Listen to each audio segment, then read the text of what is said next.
صحت کے لیے گرم گرم چائے، چاہے اس کے در مجلس عرشا و گدائے، اور چاہے اس کے تاراج کند خانہ غمرہ۔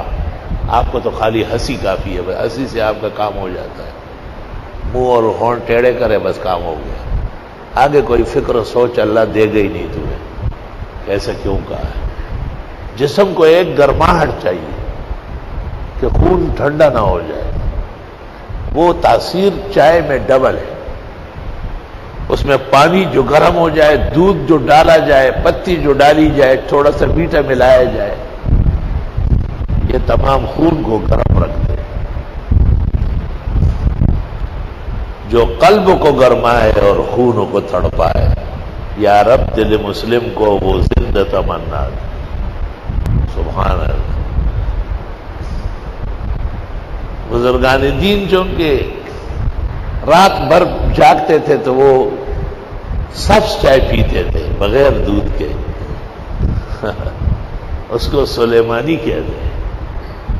کہتے ہیں سلیمان علیہ السلام جو جنات و دیو کو پکڑتے تھے، رات کو ایک خاص قسم کا چلہ کھینچتے تھے۔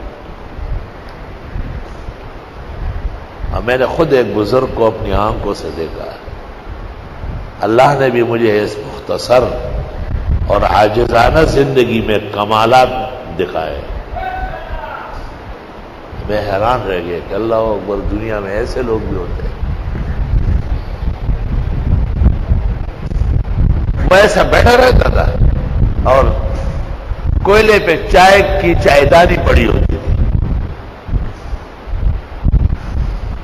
اور اس کے آگے آگ جلتی تھی، لیکن آگ جلتی نظر نہیں آتی تھی، جب ایسا دیکھتے تھے تو آگ ہوتی تھی،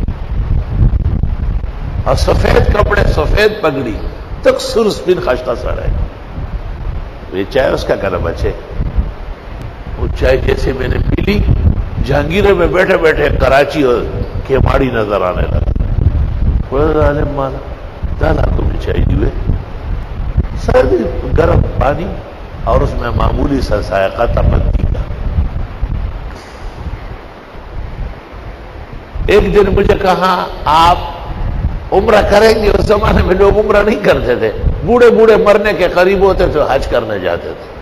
ویدا حجی سے دینے پاسے دے نشی ہو حجی سے دیتا ہوئے حجی سے۔ اس زمانے میں کوئی جوان مستنڈا حرمین نہیں جاتا تھا، خوار بدگار عربت۔ اس نے مجھ سے پوچھا، میں نے کہا کہاں؟ یہی جو ایسا کیا میں نے دیکھا تو نیچے گاڑیاں چل رہی تھیں، میں چیخ پڑا، بھاگا۔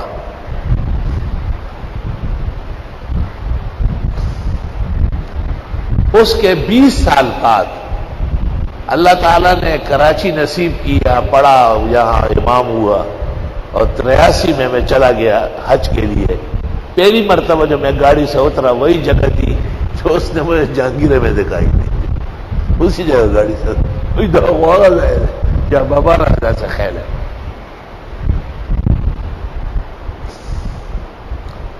عجائب و غرائب ہے۔ والدہ صاحبہ بہت بیمار تھی تو میں ان کی خدمت پہ گیا، میں نے کہا بابا دعاؤں کا مور خود پاک بچ گئی، بڑا نہیں، وہ نہیں ہے وہاں جہاں بیٹھے ہوتے تھے، بٹھی بھی ختم ہے، جگہ بھی نہیں ہے، وہ جگہ جو ہے نا پہچان بھی نہیں رہی کہ یہاں کوئی بزرگ بیٹھتا تھا۔ اب جب میں واپس آیا تو صبح والدہ فوت ہو گئے۔ پھر چلا گیا کہ وہ کم از کم جنازہ تو پڑھے، پھر بھی نہیں ملے۔ وہ سال 1.5 سال بعد مردان کے پاس ایک ہوتی معیار ہے، وہاں پر مل گئے۔ میں نے جا کے ان کو کہا تو انہوں نے کہا ہماری سنی نہیں ہے، تو پھر اس جگہ بیٹھنا ہمارے لیے عزت کا باعث نہیں تھا۔ جب خبر ہو نہ من ایشور دیو جی میں ہوتا عزائے پریم اور آپٹ شو کمال تک پہنچا ہوا شخص۔ اللہ اکبر و کبیرہ، اللہ اکبر۔ تو ایک چائے، بہترین چائے جو دل سوز بھی ہو، لب سوز بھی ہو، اور خوب خوب ذائقہ دار ہو اور اس میں تمام صفات اور شعور موجود ہو۔ حضرت الاستاذ مولانا یوسف بنوری کی چائے مشہور ہے، واہ کیا چائے ہے نقیب کی، جو اسے پی لے اتنے بوڑھا جوان ہو جائے۔ ایک نقیب بھی گزرا ہے، بہترین چائے پلاتے ہیں۔ اللہ اکبر۔ پیر 100 سال اگر پی تو جوان ہو جائے، واہ کیا چائے ہے نقیب کی جو پی لے، پیر 100 سال جوان ہو کے اگر پی جائے۔ ایسی ایسی چائے دنیا میں ہے۔